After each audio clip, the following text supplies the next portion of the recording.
وطن عشق من، هموطن جان من، وطن روح من، عز و ایمان من. وطن عشق من، هموطن جان من، وطن روح من، عز و ایمان من. وطن در رهت جان نثاری کنم، ز خون خاک تو آب یاری کنم. چه ارزش بود در رهت جان دهم، به خاکت ز خون لاله کاری کنم، به خاکت ز خون لاله کاری کنم. زنم بوسه بر بیرق و خاک تو، بنازم به شیران بی باک تو. خرامان و قران همه صف شکن، نظر آورن سوی افلاک تو، نظر آورن سوی افلاک تو. وطن عشق من، هموطن جان من، وطن روح من، عز و ایمان من. وطن در رهت جان نثاری کنم، ز خون خاک تو آب یاری کنم. چه ارزش بود در رهت جان دهم، به خاکت ز خون لاله کاری کنم، به خاکت ز خون لاله کاری کنم. سپهدار من چون خدا یار تو، دعای شهیدان مددکار تو.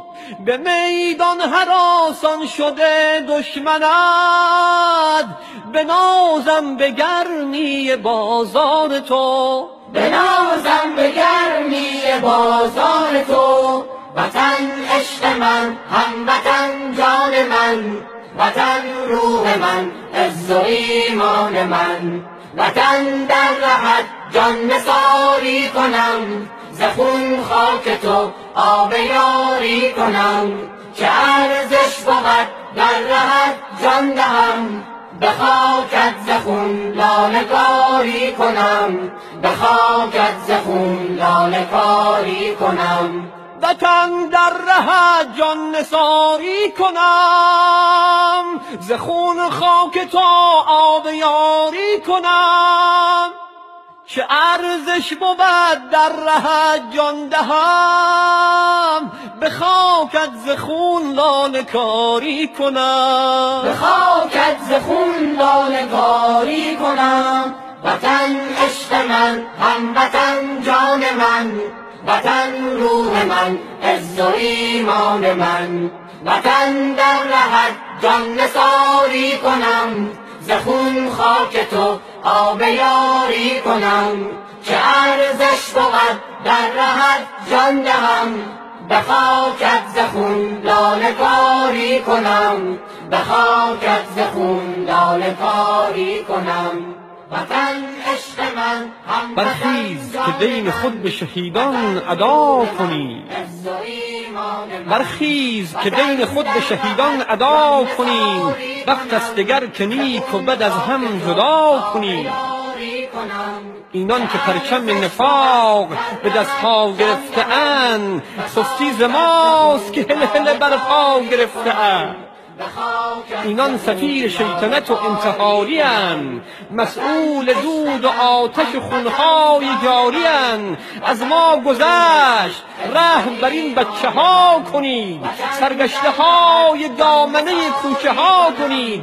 دشمن هراس می کند از این تبار پاک، شیران خفته اند که افتاده روی خاک.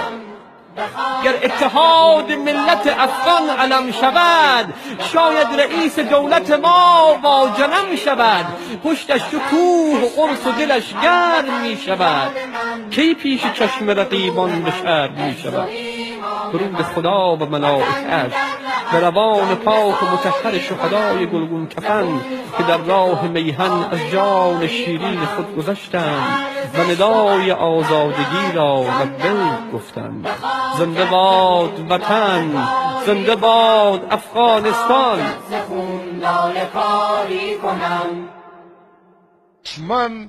دشمن همه ما همه پاکستان آیسای است.